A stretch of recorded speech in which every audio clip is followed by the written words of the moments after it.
So in today's recording, we're going to do something a little bit different. We're going to just talk about a road trip that we took recently. We're out of town for 2 weeks, 12 days on the road. Each night was spent in a different hotel.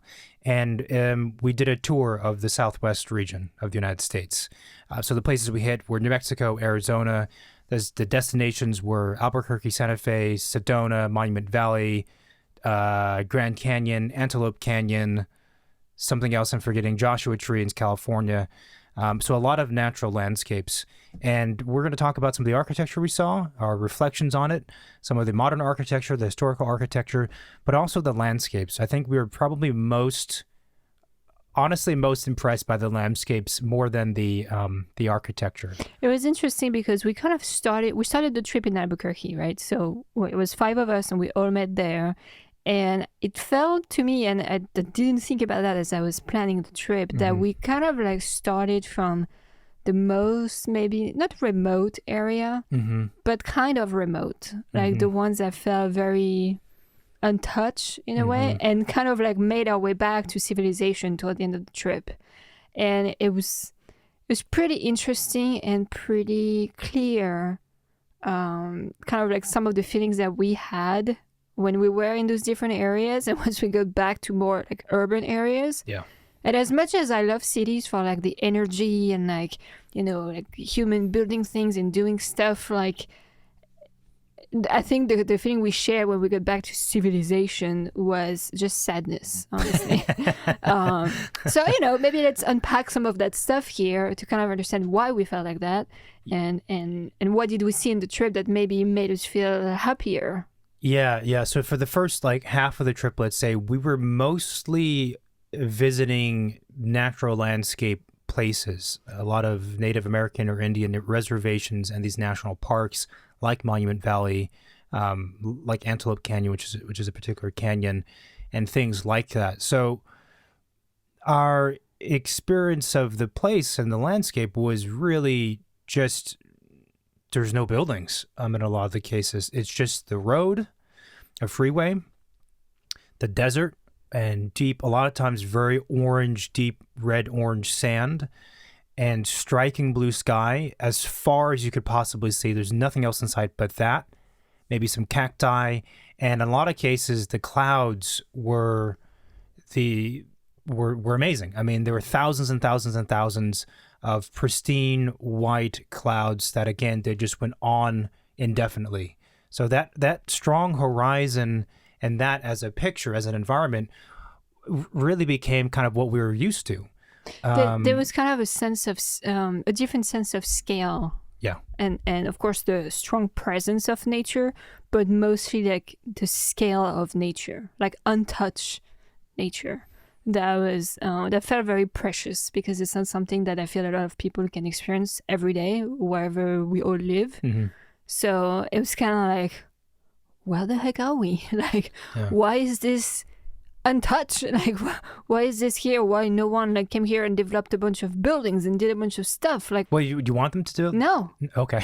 No, but it didn't. It's weird because you would think that bare, nature like this is, was there before we were, probably, right? Yeah. But now, like when we experienced it during the trip, it felt like it's so rare to see it that, it feels weird because we're not used to it. Yeah, and I think the strange thing is that obviously we're both architects, so our passion in life is buildings. It's buildings. It's creating buildings, designing buildings, studying buildings, understanding how they're made, how they're financed, working with people to help them execute their vision. It's all that stuff. And like we went to school for it, we've practiced it, we live and breathe it. That's like our thing.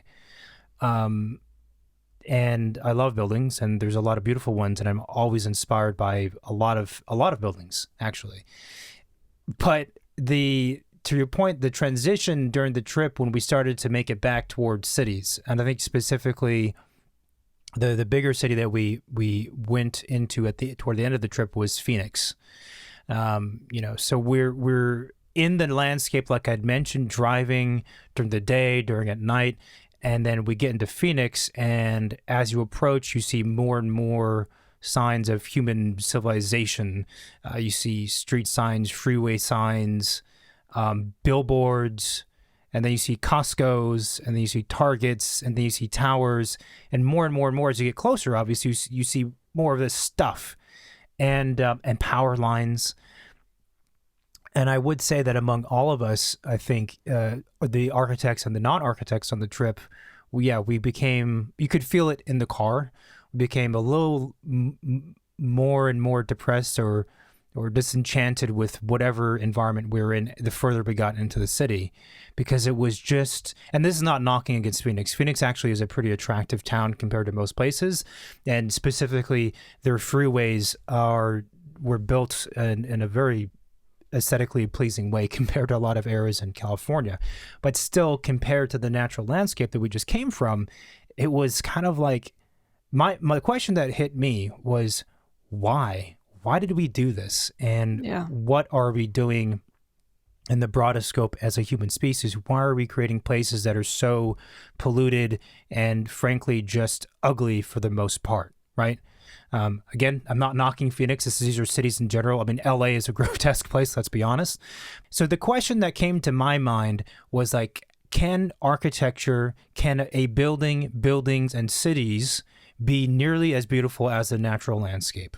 And the answer that came to my mind throughout the entire trip was no, it cannot. There's no way that anyone is ever going to create something nearly as beautiful as Monument Valley or any of the other canyons or places we saw. No way. Well, and to that point, I mean, the way Monument Valley was created, for example, was over time. Millions and millions of years. Millions and millions of years ago, and lots of water and lots of things. Like it was kind of like, it's kind of like a good wine, right? It needed to age in order to become what it is today, which is incredible. Yeah, and on that note, so according to the audio guide that we rented, because the way Monument Valley works is you can do a self-guided driving tour. So you download like an audio book and you listen to it as you're driving throughout Monument Valley. And I guess the floor, the ground of Monument Valley used to be at one point, again, millions of years ago, the ocean floor. Yeah. And that water disappeared. It evaporated, I guess. And then what's left is what's there, which is mostly a flat landscape with these kind of like building structures. They look like towers. Like totems, kind of sculptures. These rock formations. But, so what created Monument Valley was time, basically. But it's also like this, again, the scale of it.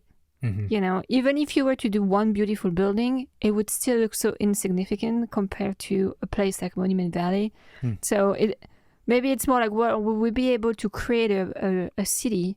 A city that is as beautiful as a place like Monument Valley, kind of like comparing scale to scale, maybe, or like the overall picture of a place rather than like a specific building, That's absolutely true. That's true. Because for anyone who's listening and they don't know Monument Valley, you should just Google it. But scale wise, you're right. It's more on the scale of a city because it's quite large, and the way it works is it's on a reservation. It's within a reservation, and so you drive through the gate. You pay an entry fee, but it's a driving tour. So you drive on your own or with someone else through Monument Valley, and it takes like 2 hours to get through it. So it's quite large. Well, to get through a portion of it, we didn't even see the whole thing. True. So it is on the scale of a city. And I think what's also very striking about that experience is that you are not, like from a tourist perspective, sometimes you have this thing you're going to go see. This natural landscape, this rock formation, this mountain, this tree, this whatever. And then you drive and you get there, you walk to get there, and it's just that one thing, and you want to experience it, right? You want to experience what you've seen in the photographs. You want to experience what you anticipate to see. But to get that experience, you have to kind of put blinders on and like shield yourself from all the ugliness that's just to the right or the left of the tree or the mountain or whatever it is. In the case of Monument Valley, because it's at the scale of a city, let's say, when you're in it, you don't see anything else. There's no street signs, there's no billboards, there's no power lines, there's nothing but it. And so you're kind of encompassed by that environment. And I think that one of the things that makes it beautiful is that purity, is that it's completely unadulterated. There's nothing in that space aside from the few cars you'll see that are in front of you or behind you as you're going through that is disrupting that seamless experience. It is actually an extremely seamless experience. Even the road itself is not asphalt. It's just gravel and dirt. And I think it's really hard to achieve in architecture, and certainly on the scale of a city, a seamless design, in quotes. Well, what's interesting is that if you think about the experience of Monument Valley, like you say, you kind of have like a 360 uninterrupted experience of the nature. Yeah. Right? Well, if you were to look at, like, let's say most cities, like, I don't know, I'm just going to pick LA, right? You look at LA, and like Monument Valley and like a lot of the places we went to, like the nature was the principal actor of the space. Like if there was architecture, it was very much in the background, nothing significant, nothing important. Like nature was the star of the show.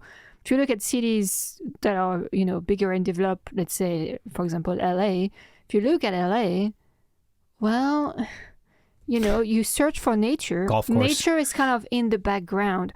Or nature is the thing you see out of your window, you know, looking at the ocean. But nature is not this 360, you know, uninterrupted experience and perspective that you have. Sure. Which I'm kind of like, well, what was the point of building here then if you destroyed it all? You know what I mean? Like, yeah. Well, this is more of a, you know, urban planning or urban design question. But it is true, and what's weird is that our relationship to nature or the natural landscape is completely inverse, like you're saying. Yeah. So, in a city, in an average city, at most we have a few trees here and there, or we have a park, and we dedicate the park to being the quote. You know, it's natural because there's grass and trees and rocks and whatever, but it's still this kind of manufactured thing, and it's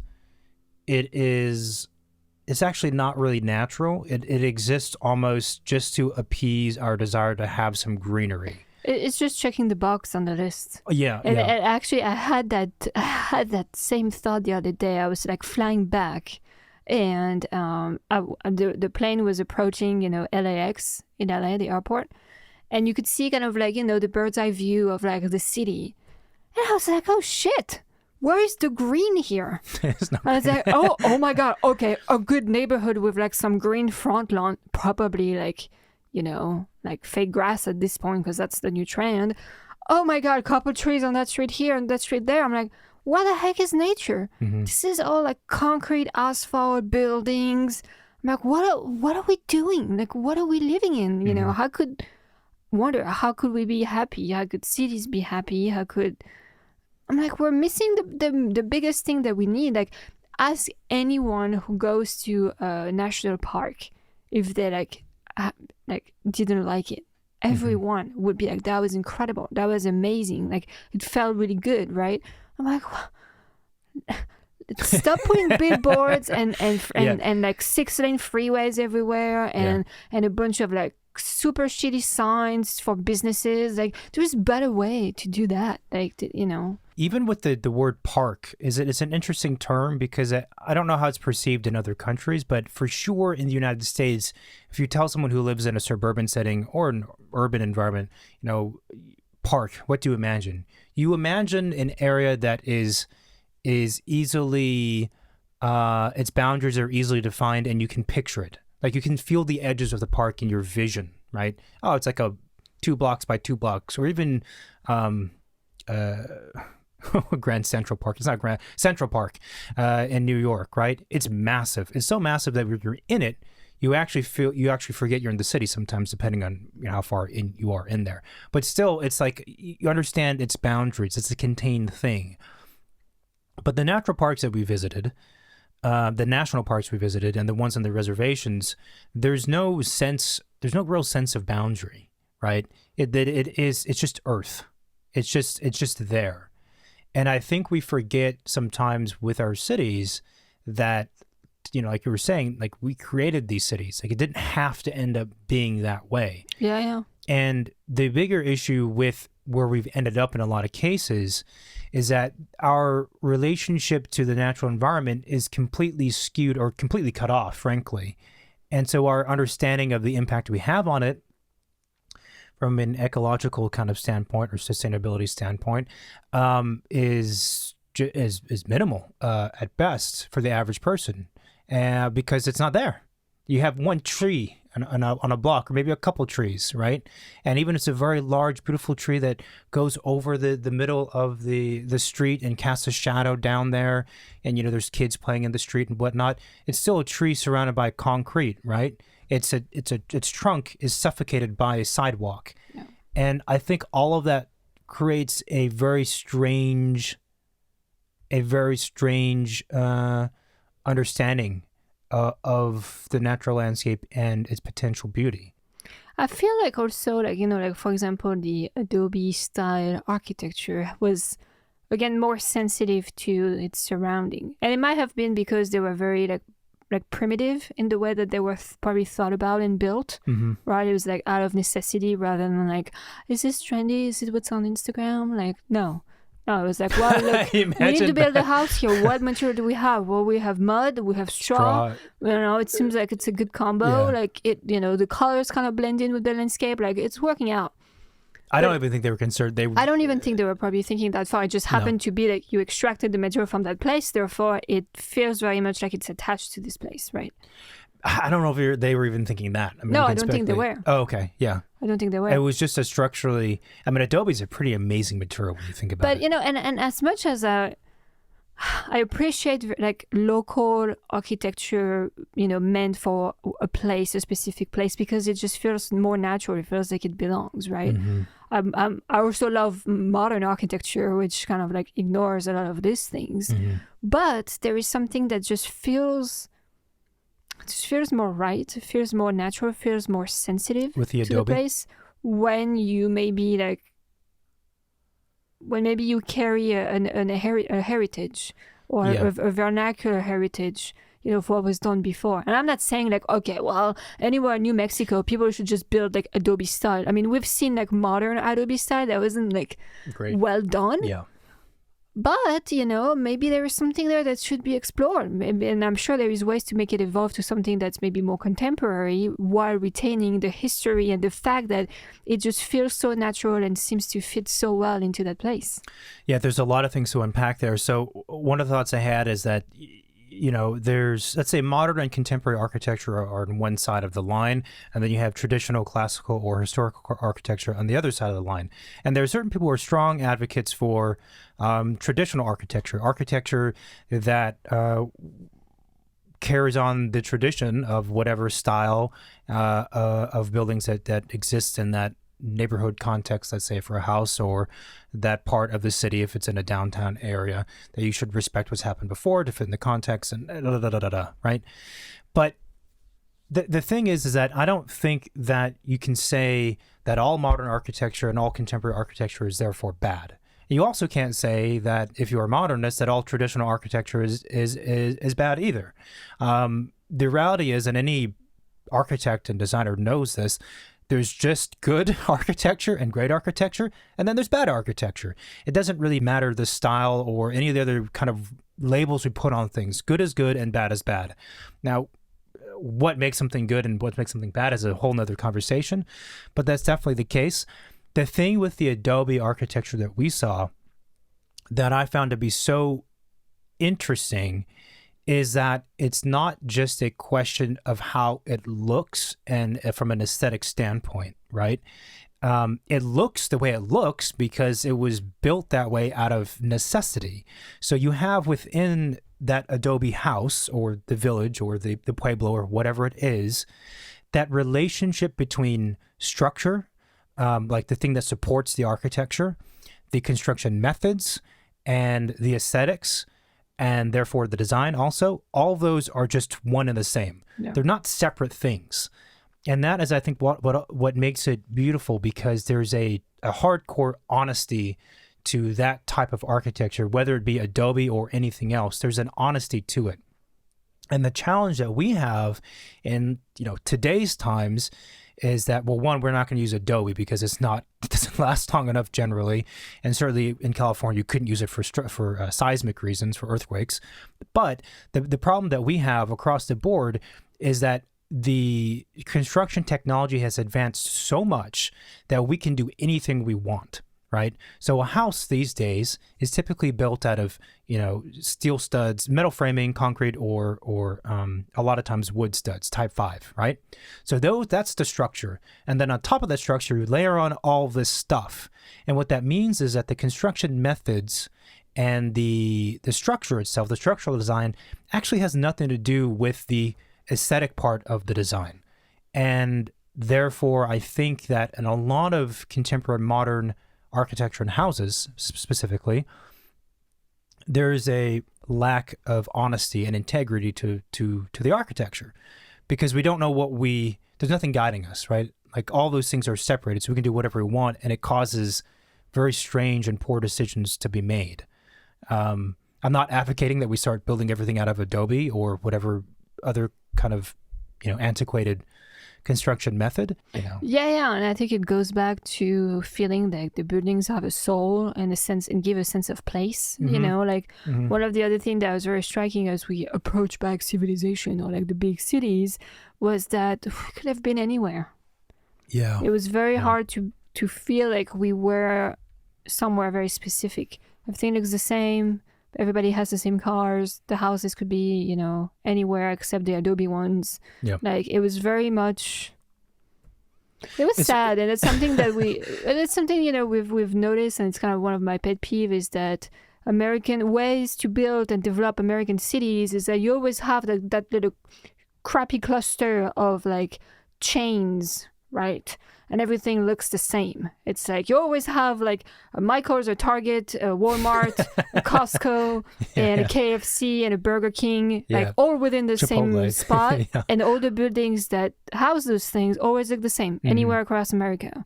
Except I think in Santa Fe, the McDonald's had turquoise color instead of doing the yellow and red, which I appreciated.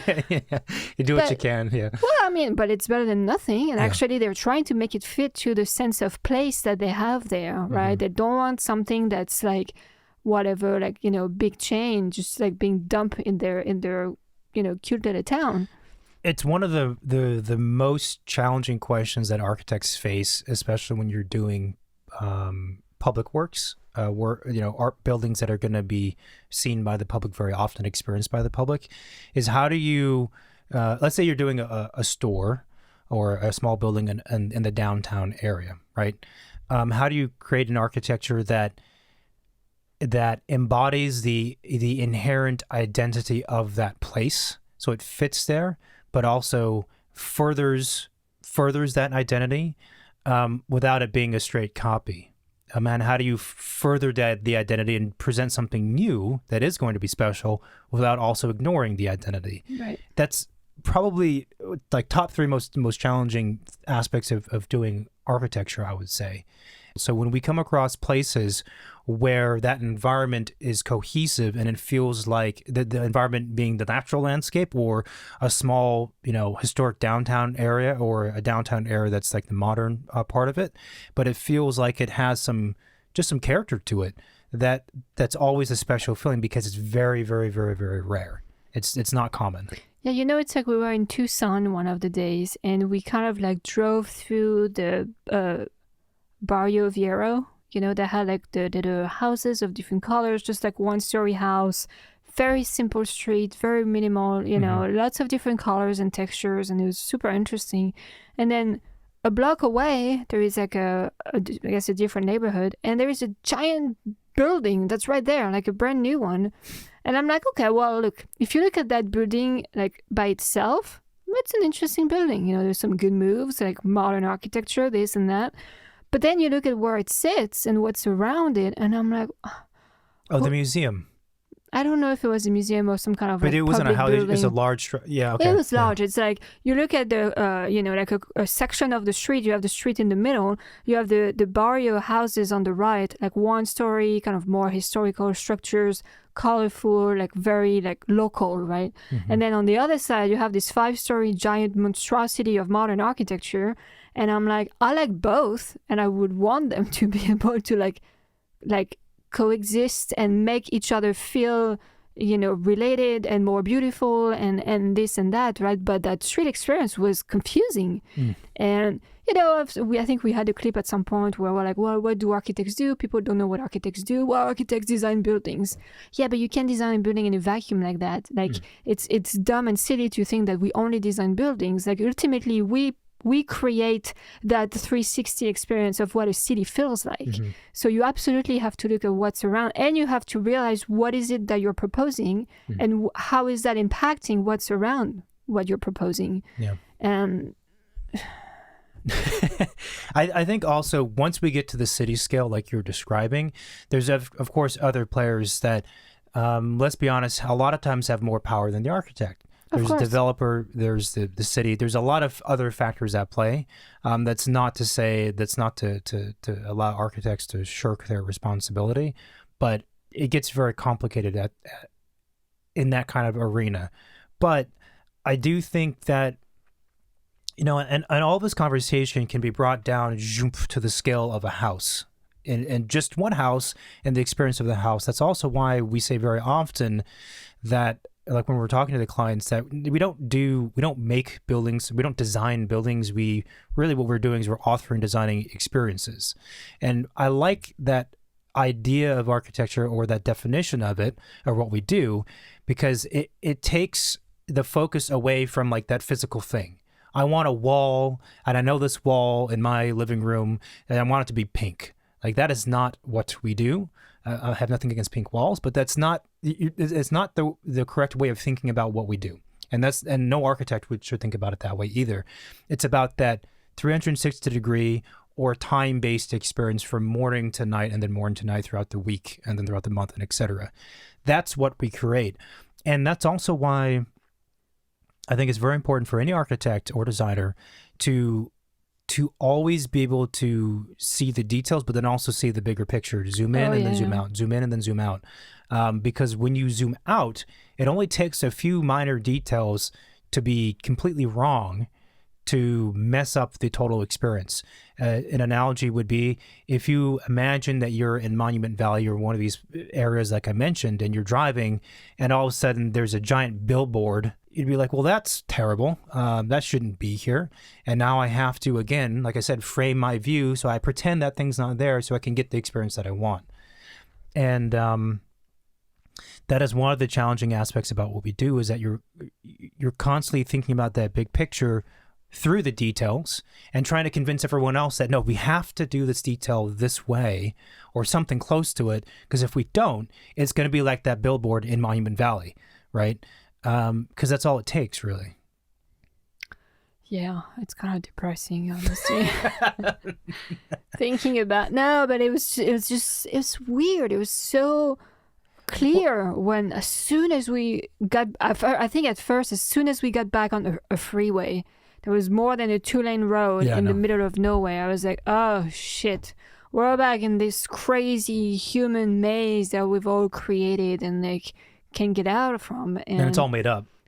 Like it didn't have to be that way. No, it's all made up. It's all made up, which is weird. Like, again, who said, like, well, in LA or wherever else, like, you need to have a little, front yard with like very well trimmed grass and like no backyard and a big driveway and a garage that's like the main facade of your house. Like, that is dumb, isn't it? Like, really?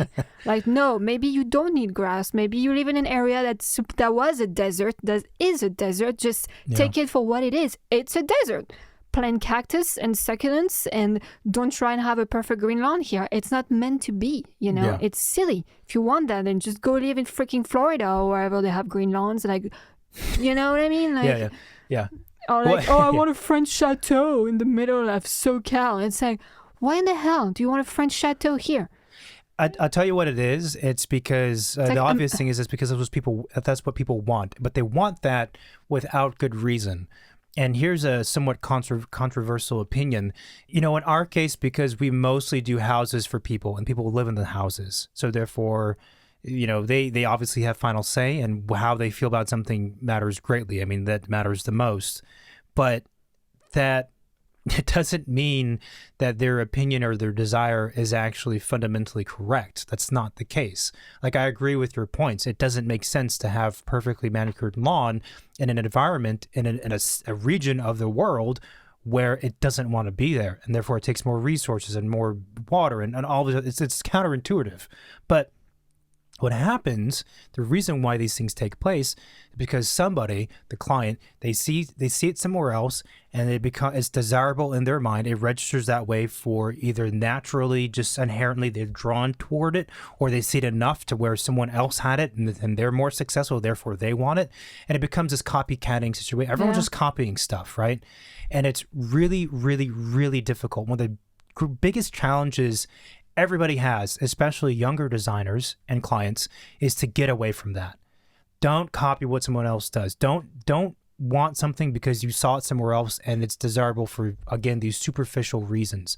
Let's create something that is specific to the place, specific to you, and is well designed, and that's it. And I'll tell you what, though, I'm sorry. If you do that, you will be the anomaly, and you'll be the one who actually sets, I don't want to say sets a trend, but you'll be the star out of all of them, right? Because it takes a lot of not only guts, I think, but it takes a lot of self-confidence and knowing oneself to go down that path. It's much easier to just copy. Yeah, and I think also people feel that way, that they want something that's somewhere else because the place they are in, the city they are in, has no identity. They have nothing that they could be proud of or that they want to enhance or encourage or preserve or be proud of. Therefore, they're just shopping around for something that seems exciting to them, and it's coming from a bunch of very far places, which makes no sense. Like, I don't know, let's say, again, let's take LA. Let's say LA had like a very strong historical pocket of buildings and landscape.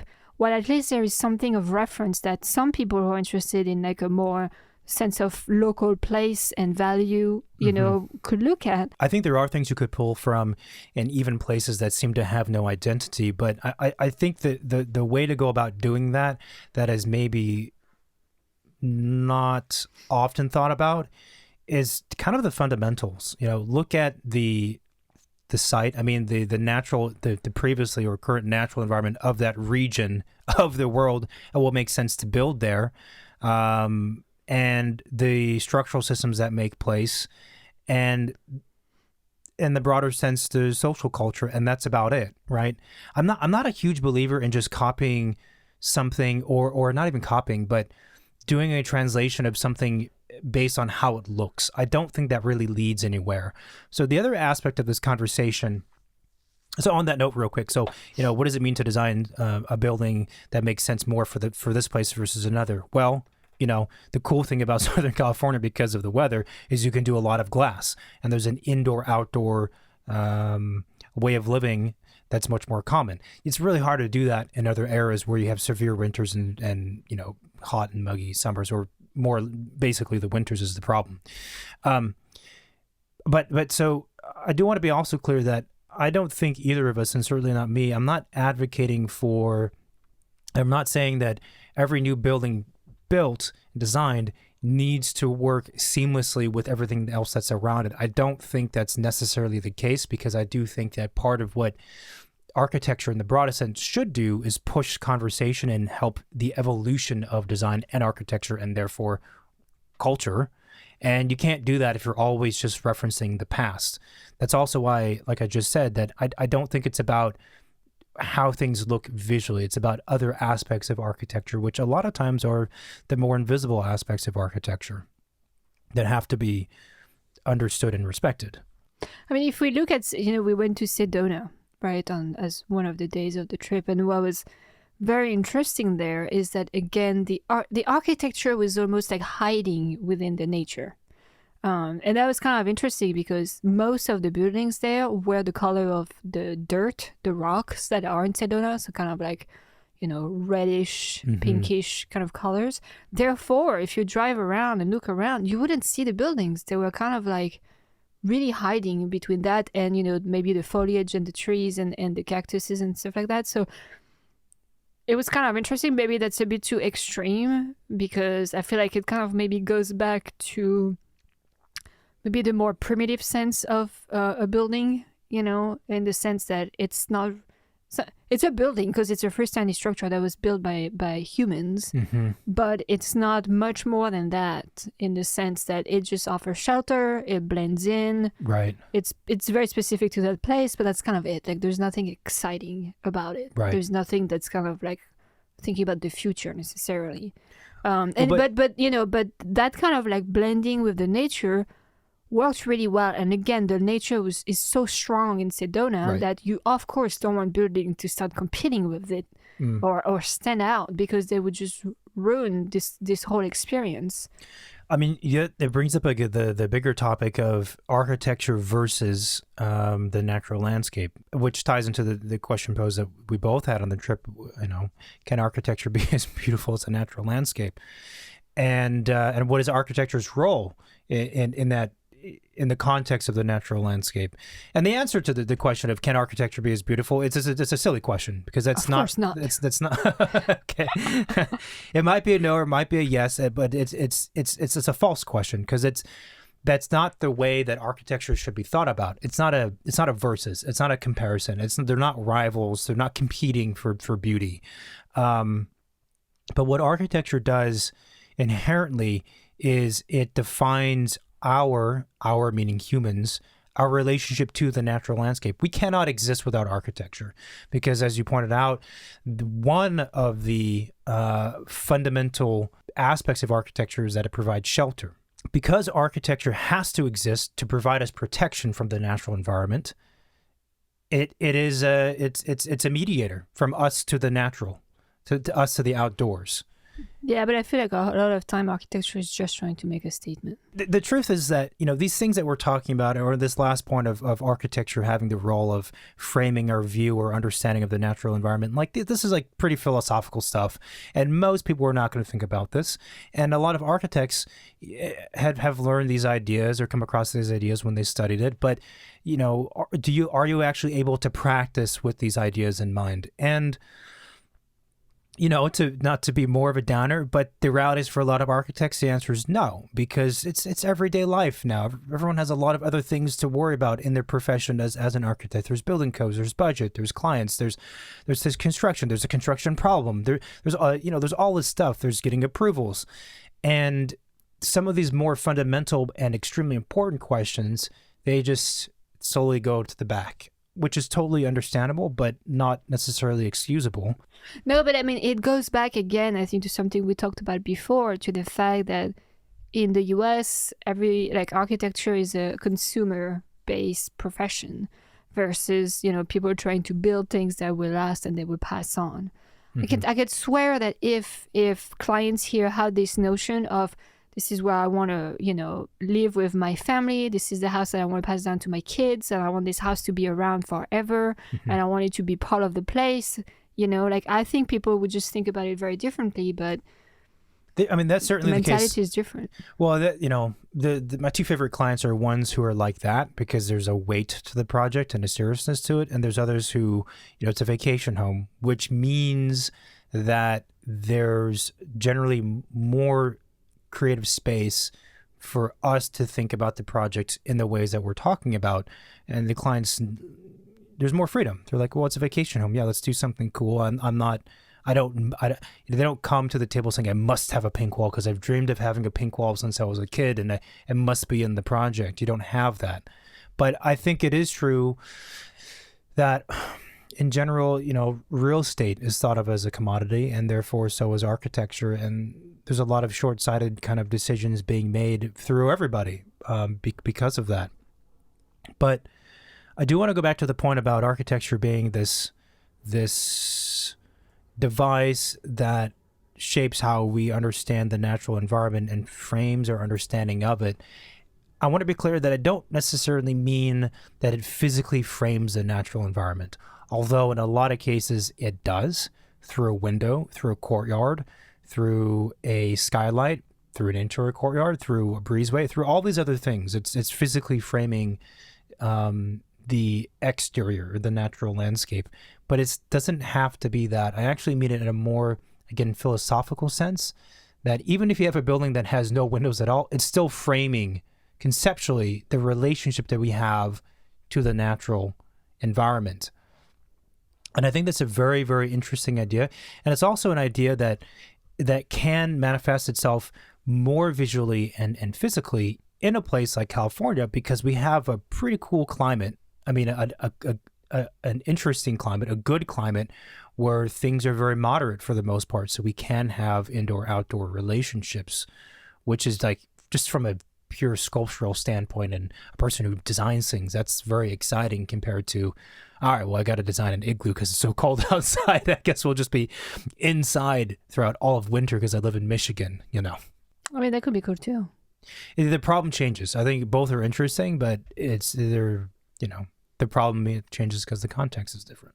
Going back to Sedona a little bit, just because I kind of fell in love with that place, although I had been there twice before, but I forgot. But I guess I actually fell in love with it this time. It didn't quite strike me the first few times.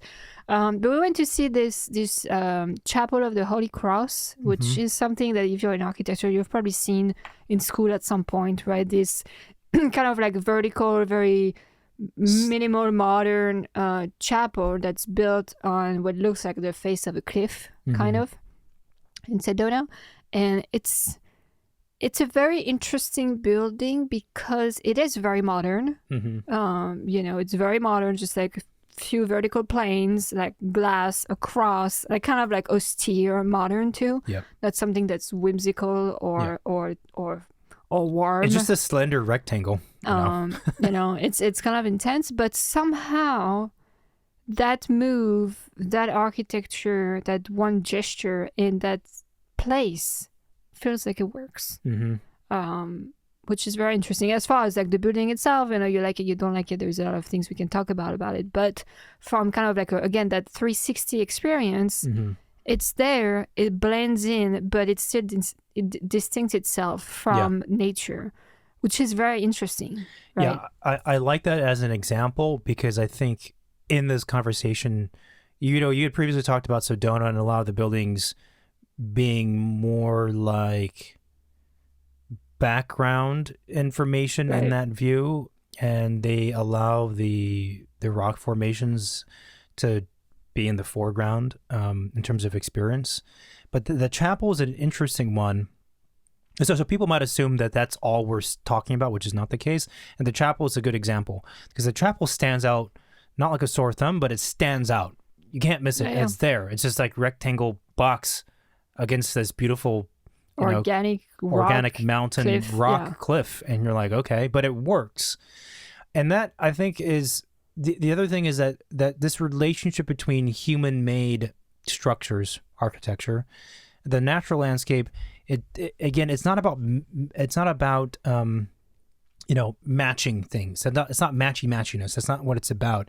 It's about being complementary. So in color theory, if you have a grain, one easy way to work with that grain with new color is to choose another shade of green that goes next to that grain. But in color theory, there's the word complementary, which I always found very interesting, because green and red, you would say that they're kind of opposites, but they're complementary, right? And blue and orange, you would say they're very different, but they're also complementary. So there's this idea that two things can be aesthetically or on the surface completely different things that are opposites, but they attract and they work with each other, and there's a resonance between them. And the two of them, by being next to each other, they actually empower each other. And they, again, they define a new understanding of one and then the other. And I think that's really what architecture should be doing, again, with the natural environment around it. It's not about blending in. It's also not about being just different for different sake. It's about creating that kind of resonance that it might be a product of them being, again, aesthetically in some ways very, very different. Yeah. And I think it's actually a stronger result than if you're trying to match something. Yeah. Because I mean, otherwise you're creating a Hobbit house. Well, yeah, and it's probably not going to be as good as if nature did it, you know? So you're still trying to match it, but... I mean, in a way, though... It's the tension between the two that creates something really special and exciting. And I like the idea of the complementary because it means they could each be good on their own, but they're even stronger when they're together, right? And they each have their own identity. But I think that tension, as you put it, is itself a very clear expression of who we are as a species anyway. Again, because we cannot survive without architecture. We cannot survive without clothing either. These are like two of the three fundamental things we need, right? But it's not just shelter and it's not just clothing. It's something else too. And I think when we create structures in cities in a larger scope that achieve this outcome, which is very, very rare to do, that's when we're striking the right chord and we're on the right path.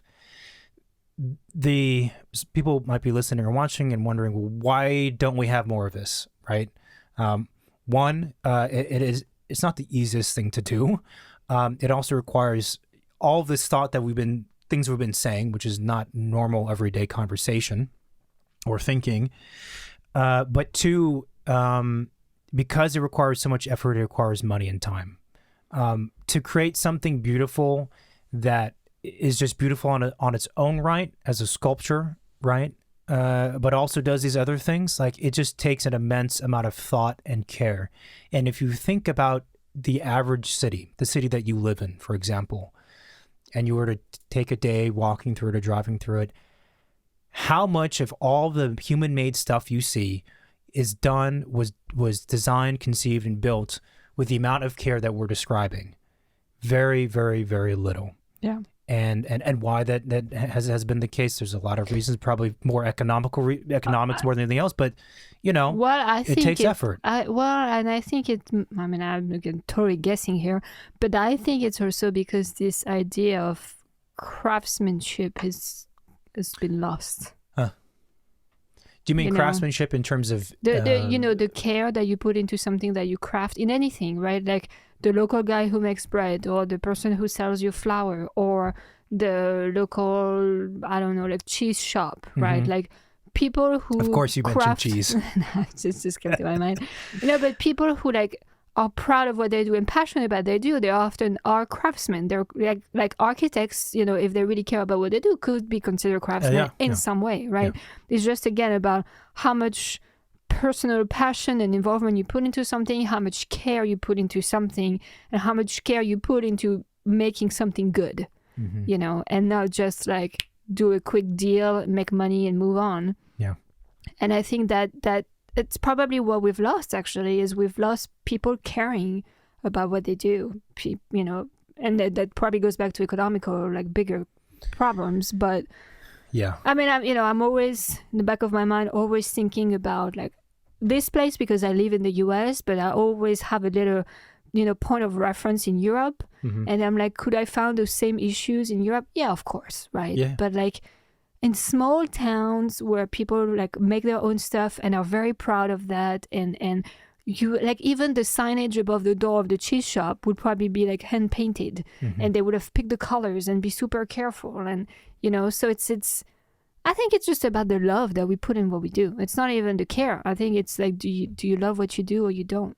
Yeah. And and if you do put love in what you do, and you can transfer that love to people, maybe you could create people to be more interested in what you do and therefore create more love around you, right? And I think we just kind of we're just desensitized to things and unappreciative, and I don't know. Well, it is hard. It is hard to do that because of the kind of because of the shit show we have to put up with every day. No, I know. Trust me, I know. But I think that is a big part of it, and that human connection to the work you do, whether the work be physical or not, it That probably is the key ingredient, and it comes across. It has to come across. There's almost no way that it doesn't come across. And if you do it, and I also want to say that it does take some skill and talent probably in that mix, but if you do it, others see it and you just feel it almost just viscerally. It's an instinctive. It's you can sense it, right? And that was probably the biggest. Love was not the word that came to my mind when we got into the big cities, but the word was care. It was like we just have not. We just don't give a shit. Where is the care that's been that should have been put into all of these decisions? Because we have designed. I mean, design is not even the word because I don't know who made these decisions. We have manufactured. We have built our own environment that we live in. We had control. We should have had control over all of these things. Like nothing was here before, so we had the ability to dictate what was here, right? And why is it that we ended up doing it in a way where there was not enough care? And that's, going back to the adobe thing, obviously comparing, a modern city to the adobe structures which were built, I think in the 1200s or something, a long time ago. It's an unfair comparison. But the adobe structures, in part because they were made literally by hand, there is that you just feel the care that was put into them, the thought that was put into them. Now, could they have done things better with newer technology or even not the newer technology? Yeah, of course. There's ways to be critical about how they built things, but that's not even the point, and that doesn't even matter, right? Because it was so sincerely part of that time, and again, a direct relationship from person to structure to person. That's it, right? And there wasn't all this other stuff taking place and all these other reasons as to why it can't be as good as it could be or should be. Now, we play in the space of creating beautiful things, right? I'm very, very aware that that is not possible for a lot of people. I mean, not even just a lot. The vast majority of people cannot hire us. They cannot afford to, not even hire us, they cannot afford to build the things that we're describing in today's society, in SoCal, NorCal, or wherever else, right? The economic constraints. Yeah, I get that. But I don't think that means... But they could still care about it, though. I think that's absolutely true. And that's another reason why that to produce meaningful and good architecture and design, it doesn't mean that you have to have... It doesn't inherently mean that you need to have a lot of money.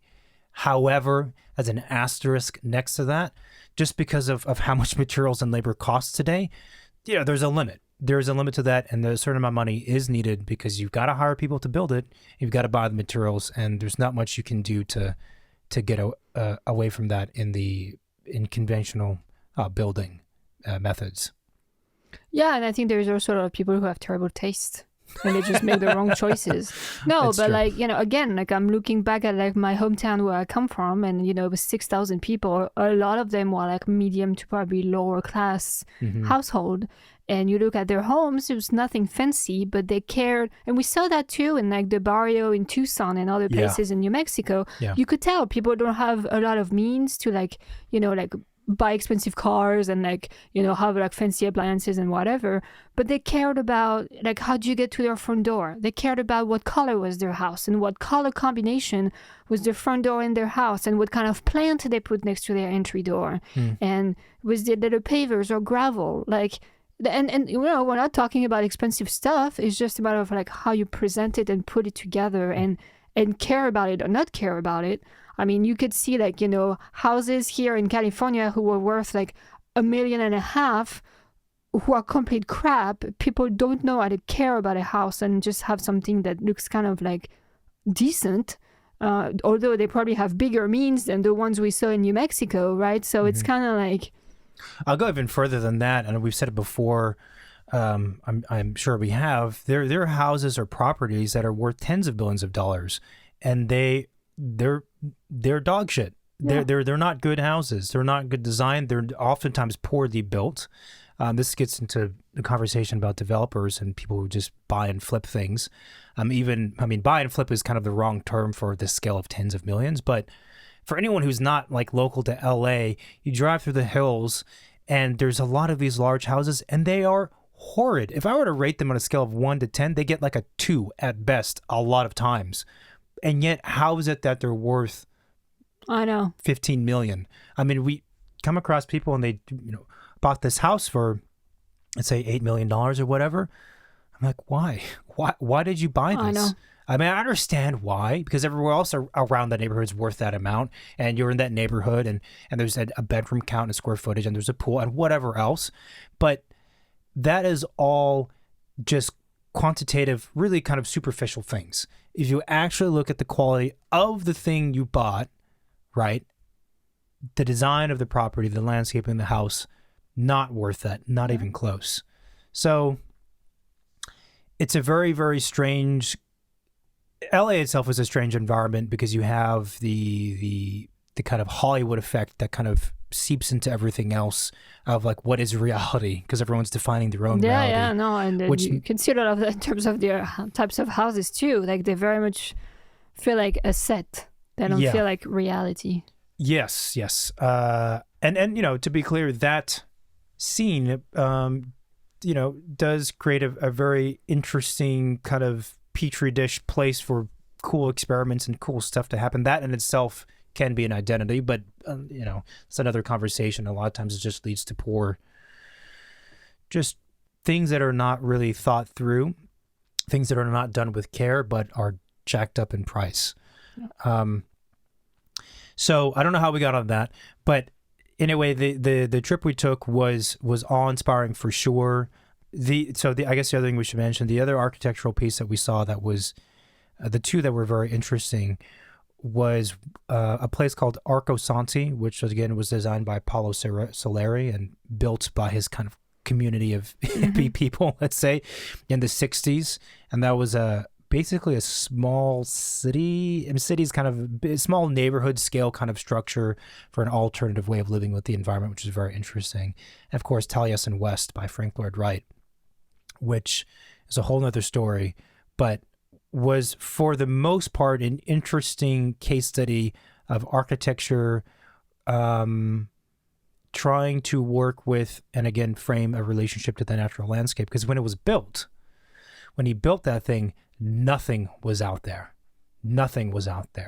And he and his interns who paid to work under him built the thing. He somehow managed to convince people to pay him money to then work for him, built this school.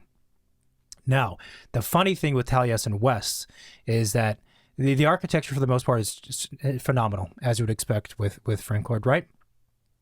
There's two things that stood out to me. The first was that when it was first constructed, over time, there were no windows.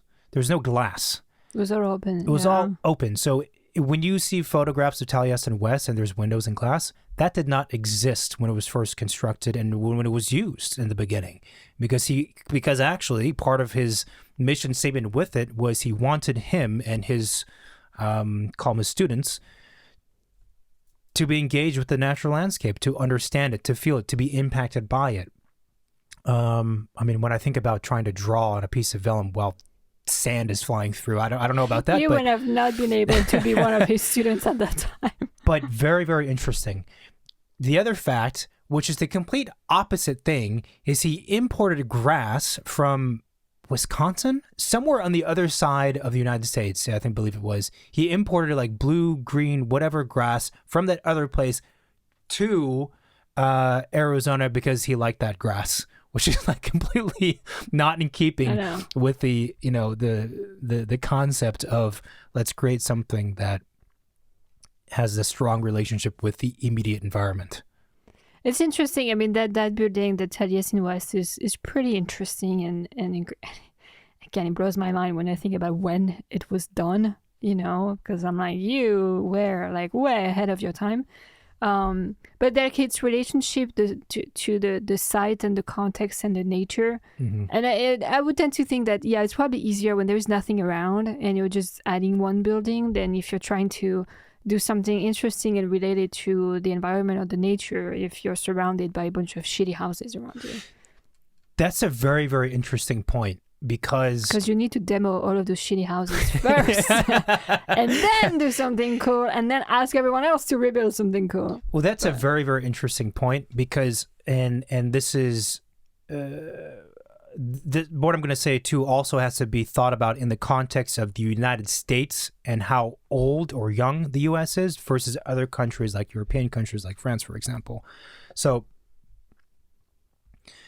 like we hear a lot of times from certain people, like, well, again, there's this neighborhood and these houses have a certain aesthetic to them. You should do something that fits within that aesthetic. And a lot of times my counterpoint is like, well, I think it's a real stretch to call this neighborhood historic because it's been around for like maybe 50 years. Like historic is relative, but in my mind, historic is like, 17th century. That's like historic. But if we're talking something that was built in the 50s or 60s in the United States, that's old, but that's not historic. It mostly means that it's just outdated structures that don't perform, construction-wise or thermally at all anymore. And by the way, a lot of those houses, a lot of those buildings, not all of them, but a lot of them are just ugly. And there is something to be said for just pure aesthetics. I know some architects don't like thinking about structures that way. I get it, because there's all the other stuff about architecture we talked about in this conversation, but just pure aesthetics. Is it beautiful or not? And a lot of the structures, they're not beautiful. They're ugly things. They're made cheap and poorly constructed. Why are we saying we have to work with them? And I think that's all. You're totally correct that when you have to introduce a new building, you don't just have the natural landscape, but you have other architecture around that barely qualifies as architecture. It's more like just fast buildings done by a developer. It becomes much more. It's just the game. It gets weird. Or like if you look at San Francisco, it's such a pain in San Francisco to do anything on your facade if you want to change the house, right? Mm-hmm. And part of it's like they want to preserve the image of the city, probably. Yeah. Fine. Well, okay. But if you're in a street and the houses all around you, next to you, are not interesting. Yeah, they were built in the 70s or the 50s or whatever, right? They're semi-historical-ish. They're just old, okay? They're just old. And they're consistent. That's the biggest thing. And they're consistent. Therefore, you have to match that because what? They're afraid you're going to do something that's more beautiful than that, and then the city is going to have to evolve into becoming something else. Like, what's the, The logic is, it goes back to what we were saying earlier, is that they want to create that seamless experience so that part of the town or that street feels like a neighborhood where everything is cohesive, which from an urban standpoint and even architecture standpoint, I fully agree with. But again, the way you do that is not through superficial preservations. And the problem with planning, the planning department, is that's only their understanding is, well, that house has a little thingy in the corner, so you need to have a thingy in the corner. That is such that's at the kindergarten's level of understanding of it's what. Like, okay, but look, that little thingy was used in the 1920s because people used to wear like plastic boots, and they would like take them off and put them above their door, But now nobody wears plastic boots. No, but you know what I mean? Yeah. It's like. Yeah, I understand and I agree. Like, if you want to preserve that kind of like 360 experience and cohesiveness and whatever, it makes sense. And that's what make most attractive cities what they are, right? Yeah, like Paris wouldn't be Paris if there wasn't like the Haussmann style everywhere. Mm-hmm. So I get it, but you don't have to be so dumb and rigid about it. And also, if you think that way, your city's never going to change. Yeah, I agree. That in a broader scope, that's the challenge. A lot of properly historic places, in my view, that's a challenge they face because the city becomes a museum, as I've said before. I mean, a way that, for example, France goes about preserving buildings of historical character or value is that they give you a recognition that your building is part of the French heritage, right? So you get a plaque on your building, and you get, I don't know, maybe like money or press or whatever you get from doing that. And that gives, status, but it recognizes that this building is interesting and meaningful and others might not, you know? Then it becomes the question of what is the criteria for determining that? Because there's a rating system in all places, and there's a rating system in San Francisco for sure. But what is the criteria and who's making those decisions? That's what it comes down to. And as with many cases, those who are in charge in these kinds of institutions and agencies, they're not necessarily the ones who have the proper expertise or are going to think about it in this sense that we're talking about. Because No, and it's like, the HOA. Like, oh, whoa, what kind of brick are you going to put outside? What kind of bushes? Because, it needs to match whatever bush is in the neighborhood. Yeah. It's like, yeah, but if the original bush are shit, why are we trying to match that? It also gets weird because a lot of what we think is to be inherent or natural to the landscape or to the place is actually not. It's like imported to that place at some point in time. Yeah, and I think we talked about that with David Cottrell at some point, right? Yeah. Like, everybody is so trendy, like bring native plants back, and his whole thing is like, what's native? Everything was at some point imported. So if you go back to native, like, this is nothing that we want around. It's nothing sexy, Well, that is again where perhaps our understanding and our definition of what is beautiful and sexy or attractive should shift. A shift, because a lot of times what we think beautiful is just based on what we've seen a lot. Yeah. Or again, based on what we've seen that someone else has and they're a celebrity. And therefore it is beautiful and attractive because they have it.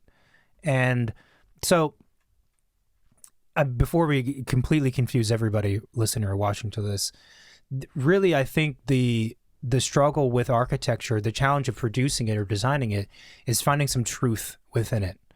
That's really what it's all about, and having the care to go through that process to find that truth, to find something, to create something that is honest, as I said, to the place and to all the specifics of that project, and in a way that's a very it's a simple game because that's all it is, but it's difficult to do, and it's not common for all the reasons we talked about. Yeah. All right, so that's it. Let's give us an outro. Thank you for listening to this episode of Second Studio Podcast. If you like the show, please subscribe everywhere you can. Rate us on Spotify, YouTube, where else? Apple Podcasts. Apple Podcasts. We're also on social media, mostly Facebook and Instagram, really.